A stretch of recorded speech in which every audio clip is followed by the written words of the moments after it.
comments, some challenges, some tell me about, or what would you do, or anything that comes to you. All right, let's go. Okay, I have a what would you do. Okay.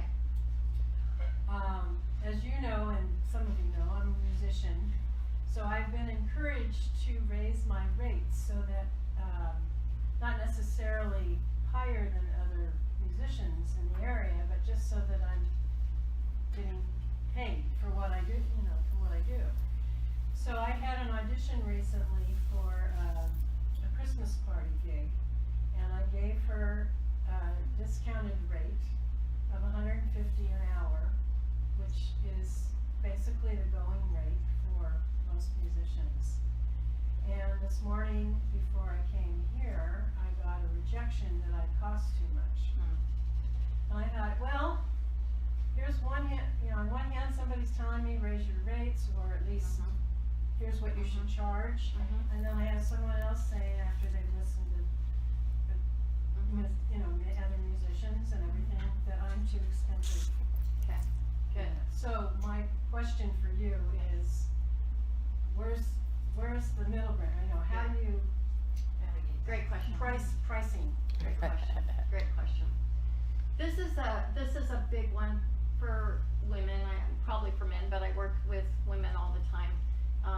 We tend to really discount, we tend to give away, we tend to be afraid of asking too much, and I can be guilty of that too, honestly. So here's what I've really learned, okay?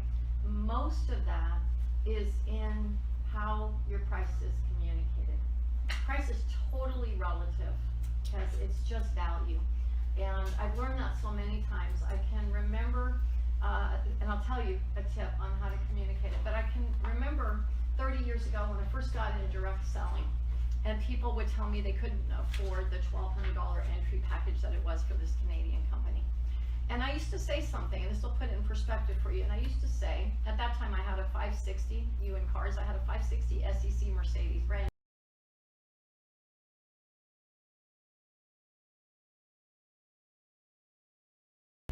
okay, gorgeous machine, top of the line. And I would say, my car out there, I got a 560 SEC Mercedes out there, and I said, I'm selling it for $1,200. How many people in the room, how many of you can come up with $1,200? Everyone in the room, right? It's a $100,000 car, right? So it wasn't that they didn't have the money, it was that they hadn't seen the value, okay? So this is true for you. It is in the way that you present it. All right, so what's the key in the presenting? The key nowadays in marketing, things have changed. I mean, marketing is completely different, and you have to understand these things, okay? So I would encourage you to do these exercises, because first of all, you are more than worth it and could charge double that without a problem, okay? So the key is going to be how you communicate that. So what is the key? It is for you to enter into your buyer's story, enter into their experience. That is the key. The key is to so know the person that you are offering your service, so know them, and so know what really, really matters to them, okay? So I'll take some different scenarios because I don't know the client, but I'll play with a few different ones, okay? I'll play with someone that is giving a gift to someone who has everything. Okay, let's play with one of those. It's giving your music as a gift. And I'll do another one with say a wedding, okay? So giving a gift to someone who has everything, and this person, I got involved, I listened, I asked questions, which is the key to know them, and to find out what really matters. And this person has such a heart to give, and they don't want their gift just to be disregarded, that gets given away to thrift stores later, or in the back of a closet, or even forgotten who was given. You want something that stays long after the gift is given. We're going to get together, we're going to figure out what it is about that person that you love about them. We're going to make this so custom, we're going to make this so personalized, that that person is going to remember you and remember this gift forever. Okay? Now what's that worth? There's women that would pay you $1,200 for that, $1,500, guaranteed. You see the difference? Sure. So, same thing, let's say they were getting married. You know, you can give away crystal, you can give away pots and pans, and sooner or later, it's gonna be lost, forgotten, it's gonna be duplicates, they're gonna be returning, the boxes might not even get open. But you're gonna give a gift, and it's gonna be videoed, because I'm gonna have a video camera running, behind the scenes, perhaps would be a twist on it. This will be a memory that you're going to give to them getting married. We're gonna bring out the feeling of this wedding. We're gonna bring out the love, we're gonna bring out the perfectness of this moment, so that your gift, they're gonna play this even for their grandkids for generations to come. What would they pay for that? I had a kid that was getting started in the photography business, and he was charging by the hour. That's the first thing I do. I get people not charging by the hour. He was charging by the hour. He said, we're not gonna do that. We're gonna charge packages. And we're gonna look at what it is that they buy. So he was specializing in weddings is what made me think of that, okay? So specializing in weddings, I said, people aren't buying wedding pictures. What are they buying? And so we started looking at the memories, how it was gonna be used. All right, your top package, your middle, your low package. The top package has to have something that doesn't cost you a lot, but becomes so different and extraordinary. And so we started thinking about how will it be used? That's getting in your buyer's story. How will this be used, right? So we came up with the idea of canvas photos, the big ones that'll be hung above the fireplace, for both the parents, and then the small ones for a few relatives on canvas. That's included in the top package. Plus, so he was selling immediately. The next day he sold a $5,000 package, a kid that is having trouble getting $150 an hour. What's the message I'm saying? Know your buyer. Know what's so important to them, and get yourself into their story. Serve. Hope that helps. Yeah. Yeah. So I'm going to kind of dovetail that a little bit. Same kind of scenario, Okay. but I have a few assets that I'm working on in different arenas. When you say asset. Book, movie, Okay. teaching type of stuff, okay? Okay. So I have been told that I need to create development money. And that's money and me, we just don't get along.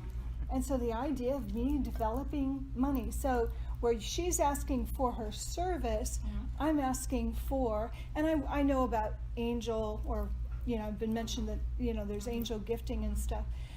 But now I'm going to be, I've got a couple of different projects I have to start, but there's a base. And that base is what I'm working on in developing. So how would I pitch, the corporation? I know the name, haven't done the corporation, got to get all the logistics of it together.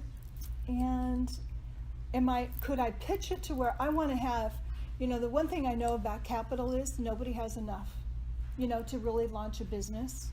And so I don't want to go way over. But I definitely want to make sure that all the bases are covered in my different little projects that are going on. And even though the timeline next year is broken of when some of these will happen, there are footsteps in each one that take different things to go different places.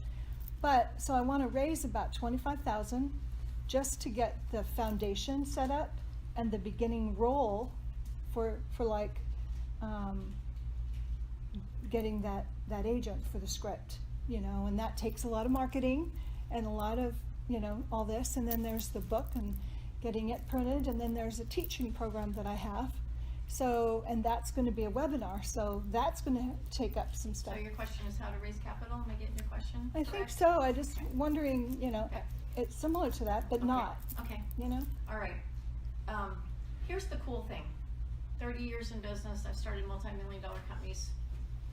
There's so much money, and it's so abundant, okay, that there's 1,000 ways I could give you to raise capital right now. But there is a step before that step, and the step is you. So, and I'm not isolating just you, and everything I say is in deep love. It's really almost everybody I coach, okay? So when I say you, it's us, okay? When you start and you open with money and I don't get along, Oh, I'm just telling you that. I would not tell them that. No, out of the heart, the mouth speaks. Oh, okay. It's already in you. Oh. Yeah. And as long as you have that belief system, money can't come to you.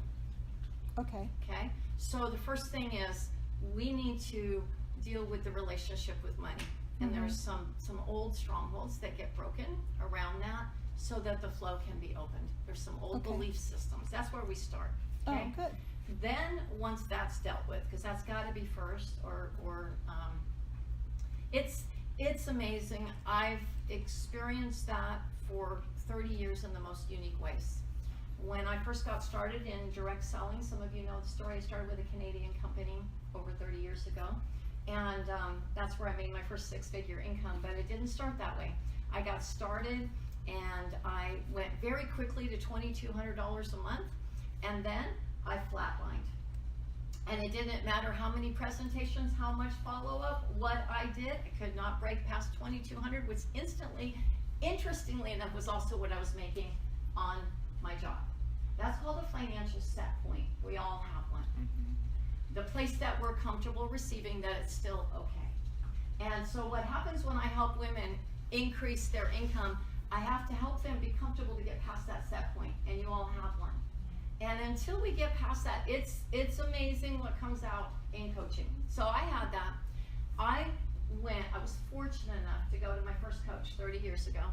And I go to the coach. I didn't know then. You never know who you're sitting in front of because he's a giant now. But he wasn't so known perhaps then.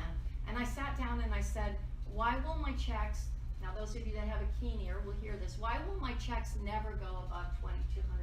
Did any of you hear a keyword in there? Never. That's why they never did. You know, I spoke it already, right? So, couple questions. Now, this had gone on like, I don't know, a year, I don't remember now, 18 months. I mean, we're talking right there. Plateau City. Any of you ever hit a plateau city?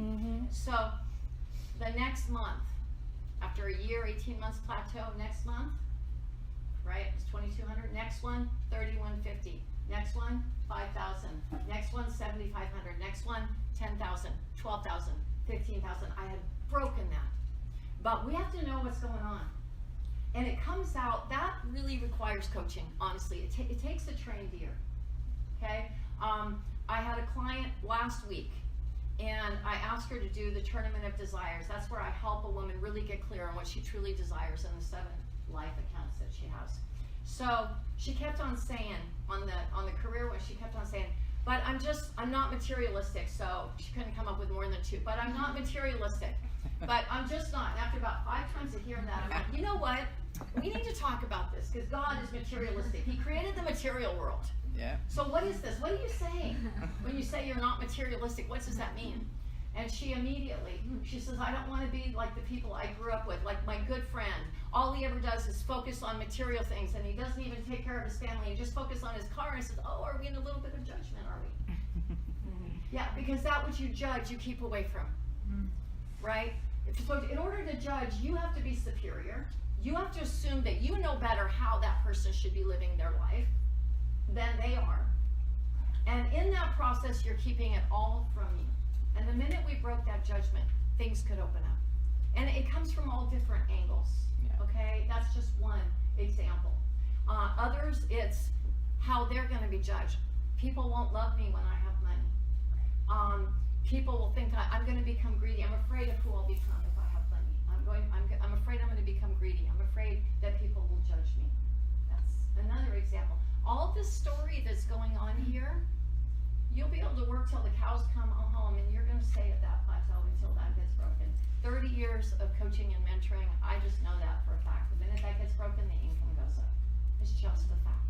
After that, there's so much abundance. You can do pre-launches where people give you money up front for it. You can do co-sponsoring. You can do JV partnerships. You can do corporate I mean, there's a zillion ways to earn money.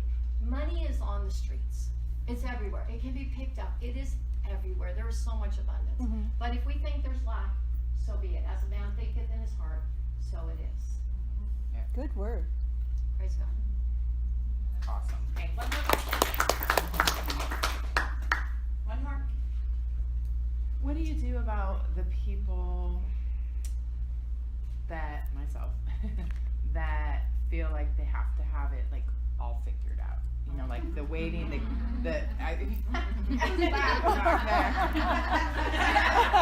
other accounting lady. No one relates to The you. getting ready to get ready to almost get ready to get started. So how, I mean, I'm trying. I feel like I'm doing really well actually, because I'm journaling about, you know, like just the pieces that God's given me. I just think it's like something big, but I'm only seeing a little piece. So I can't, it's like, how do you go from this to what this is without pulling your hair out? So that was about 5 questions. Which is the one that you really want to address? She's got 5 minutes. Which is the deepest of those questions that you want to ask? You want to restate what you think the questions are? This is how I'm at. I'm like, I just don't know. One question. I started off with control. Yeah, well, definitely the root of it is control for sure. Wanting to be able to see the whole path. So how do I you get heard past the that? question of, what do you do when someone needs to know the end? I heard another that I've got this whole thing and how do I know how to get there from A to Z? You know, I heard, go ahead. I think it's the first one, like more the mental, like feeling like I need to have it all figured out before I actually start. So Okay. that's really the question. Yeah, that's a beautiful question. It's one that the Lord has really been talking to me about. In fact, it's really interesting. I was talking to my daughter, I was using the speakerphone, as I was driving here, and I said, this is something that we all have, the sense of control that we want to know exactly how it's going to work out and how we're going to accomplish it and what it looks like, but I think it's God's grace that we don't. Okay. Have any of you had a turn of events in your life? Have you maybe gone through a divorce or separation? Have you maybe lost a loved one? Have you? And so I did. I was married almost 30 years. Okay, and gave it my heart and soul. Wore out the power of the praying wife. But I think to myself, no joke. It's right there next to my Bible. It's no joke. But I think to myself, if I would have known that after 30 years I was not going to be together with this man, what kind of life would that have 30 years been? Right? It's like God, because I gave my heart and soul and I raised my kids and God did a lot of beautiful things in that time. So I think it's better for us not to know. I think that we can have a clear vision. I think what is better than knowing how it's going to happen, what is better is to be connected to who God made you and what He's wanting to do through you. So that's the working parts that I like to start with and is part of the coaching program. How do you tap in to know what the true desires of your heart are, first of all? Because most women don't know that. They're disconnected. They've been serving, they've been helping. They don't really know the true desires of their heart. To know your vision, to know your purpose, to know your spiritual gifts, to know the call on your life. These things that make you, God brought you with that package. Yeah. So when you know that and you advance in service based on that, so what I do is, and the coaching program does, is creates a marriage, okay? And the marriage is first, who are you, okay? The different dynamics, your brain lead, your desires, your values, your skill set, your spiritual gifts, okay? That's what makes you you. That's what you bring to the table because God made you that, okay? Then, who you're called to serve. And we do just as deep. What are their needs? What are their desires? What are their struggles? What are their problems? What are they trying to do? And then we create a bridge, right? The Golden Gate Bridge. How can you take who God made you, take it across the bridge, and provide that to help that person get where they're trying to get? Understand those two pieces. You have a business, you have a fortune, you have a ministry, you have what we call in the coaching program a business tree. You're going to learn in the coaching program a business tree. And so you have then taken the gifts that God has placed in you, plus the desires of your heart, and bringing them to the world to serve. And that is great fulfillment, that is great peace, that is great joy. Very lucrative in all ways, spirit, soul, and body.